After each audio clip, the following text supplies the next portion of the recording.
Деревья вырубили, вот только убрать за собой позабыли. Газета «Выльтует» поделилась в сети видеозаписью Синдерского лесничества.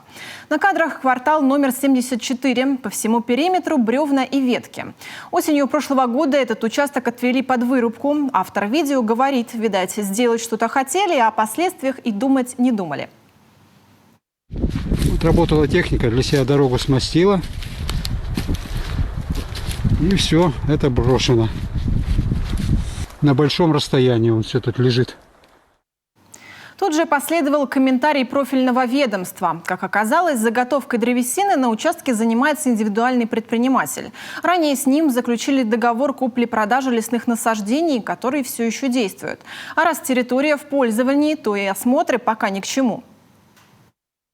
По окончании срока действия договоров купли-продажи лесных насаждений лесничество проведет приемку лесосек, после чего на месте вырубки будут проводиться лесовосстановительные работы. В случае выявления нарушения лесного законодательства виновные лица будут привлечены к ответственности.